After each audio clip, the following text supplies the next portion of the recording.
Star Wars The Force Unleashed is an action-adventure game originally released on PlayStation 2, PlayStation 3, Wii, and Xbox 360 in 2008, with a PC port of the Xbox 360 version releasing later in 2009. Most people probably remember this as one of the best Star Wars games they've ever played.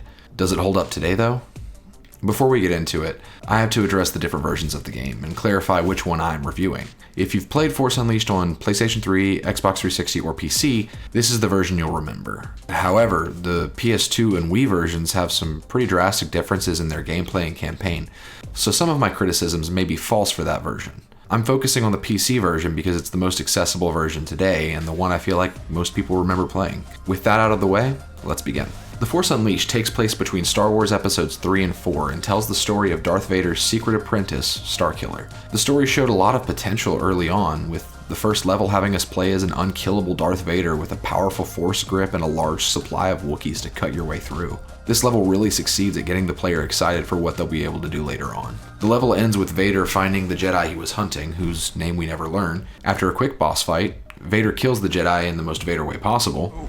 Then now you will share his fate.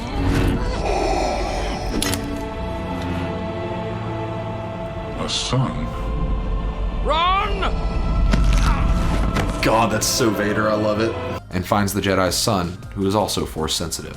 Vader trains the child, now named Starkiller, in secret, promising him that one day they would overthrow the Emperor together. Considering how Episode 3 went down, this makes a lot of sense. Vader hates the Emperor, so why wouldn't he have plans to overthrow him? So the game's story starts off strong with a lot of potential, and an interesting portrayal of everyone's favorite Darth. And aside from Vader early on, this game has a few likable characters. Proxy, Starkiller's robot training partner, was an interesting approach to comedic relief, being a polite, seemingly nice droid whose primary function is to kill Starkiller, a fact which he's very vocal about. Proxy. Ah, Master. I'm pleased to see that you're not dead. I was afraid that I wouldn't be able to kill you myself. Rom Koda was another highlight, a former general of the Clone Wars who felt his own troops were better fit for battle, so he refused the aid of the clones, which is how he easily survived Order 66. Starkiller wasn't the most likable character, but I found the vocal and mocap performance by Sam Witwer very charming. Even if his lines were cringy at times, You agreed to stay away! I lied. the man really gave it his all, and he sold it, making me like this character a bit. Unfortunately, for each good character, there was a not-so-good one. Juno Eclipse, Starkiller's pilot, had potential, but the quick pacing of the story and lack of time with her as a character made her seem rushed and inconsistent. Though she and Starkiller had alright chemistry at parts, even if it felt forced. Am I going to see you again? If I can free the rebels, they're gonna need extraction. Probably not, no. Then I'll never need to live this down. Boo. Goodbye, Juno. And then he misses the bridge. The Emperor, well, I just found him hilarious. What is thy bidding, my master? You have forgotten your place. And Vader, we'll talk about Vader in a bit. For now, let's talk about what most people remember this game for, the gameplay. The best part of the gameplay, to probably no one's surprise, is the Force powers. Using Force grip to lift and throw various objects and enemies is where a large percentage of my enjoyment of the game came from, though a lot of the time the game seemed confused with my intended throwing location. That's not where I wanted to throw you, but okay. Okay, that's not where I wanted. Okay. The rest of my enjoyment probably came from throwing a lightsaber at things. And where is it? There it is. In addition to these abilities, there's Force Push, Force Repel, Force Lightning, Force Lightning, Force Lightning, and Force Lightning. For a game that emphasizes Force powers, the selection outside of Force Lightning is pretty lacking. While Force Unleashed presents a fun yet limited Force power system, it pretty much plays like a typical hack and slash like Devil May Cry, but with slower gameplay and without the fun weapons. Yes, I am saying that this game somehow made lightsaber combat boring. Combos are mostly uninteresting, with one button being most of your attacks, with the other main button for combos being, you guessed it, Force Lightning. This would be a bit more forgivable if the lightsaber felt powerful, or melee duels felt interesting, but sadly they don't. When you hit enemies with your laser sword that can cut through anything, they react as if you just hit them with a stick. I found myself rarely using the block button because for whatever reason you can't move while blocking, and most enemy attacks worth blocking seem to ignore blocking outright. So see, like, I'm blocking right now. You see that? I am moving frantically, and I can't do anything. I can't even dash out of the block. To the game's credit, I eventually got the hang of the combat towards the end and had a fair amount of enjoyment in certain fights, and the QTE executions were pretty cool. But I found the experience boring and tedious for its majority. I understand that since I played this on a bad PC port, my experience may not reflect that of someone on a 360 or a PS3. That being said, here's a quick montage of glitches, crashes, and other frustrations I experienced during my playthrough.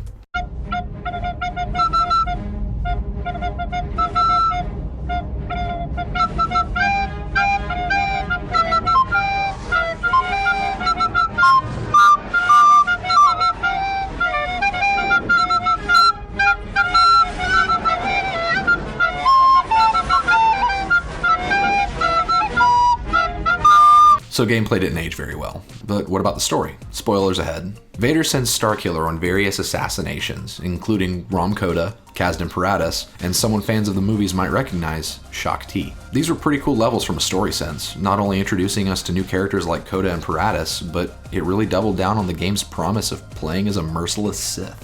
It truly felt different from the norm. Unfortunately, it's after these levels that the story started to lose me.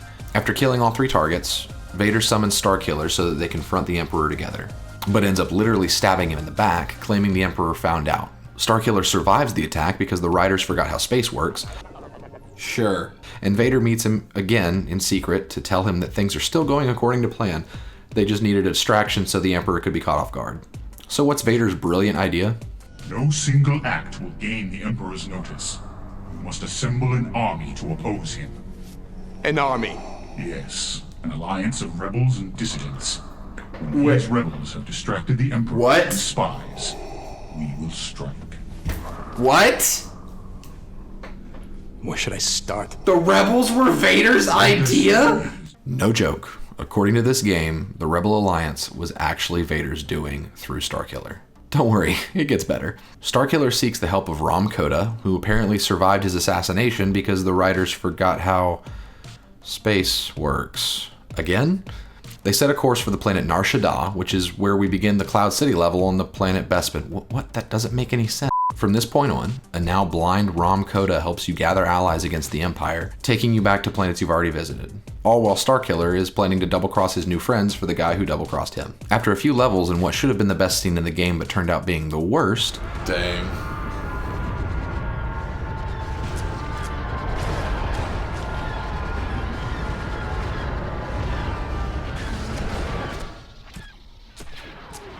What am I supposed to do in that situation? Starkiller forms the Rebel Alliance, only for Vader to show up and betray him again, revealing that he had never planned for Starkiller to be the one to overthrow the Emperor at his side, which kinda defeats the whole purpose of Vader training him in the first place, doesn't it?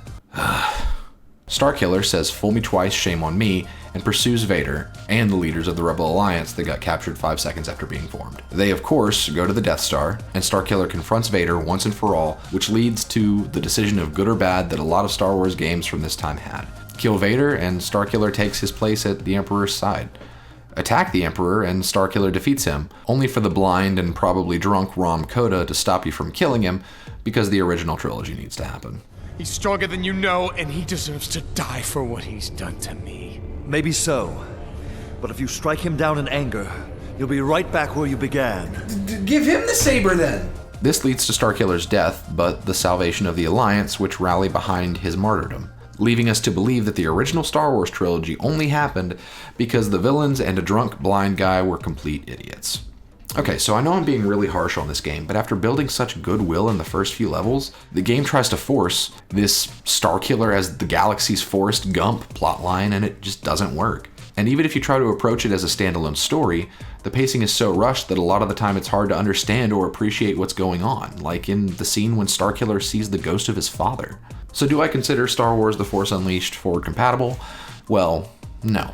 I'm not saying it's necessarily a bad game. It can be entertaining and does enough well that I can see its value.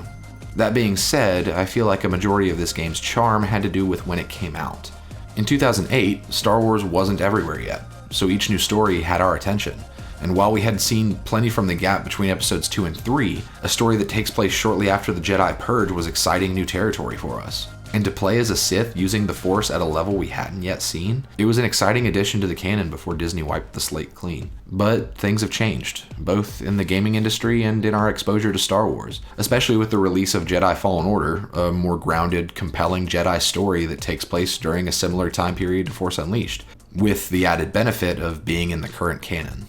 But that's just my opinion, of course. If you'd like to see for yourself, The Force Unleashed is available on current generation consoles through services like PlayStation Now or Xbox One backwards compatibility, or you can just buy it on the Steam store. This game sucks. This has been the most enjoyable part of the entire game. Or you could just, play Jedi Fallen Order. Seriously, it's really good. Go play it.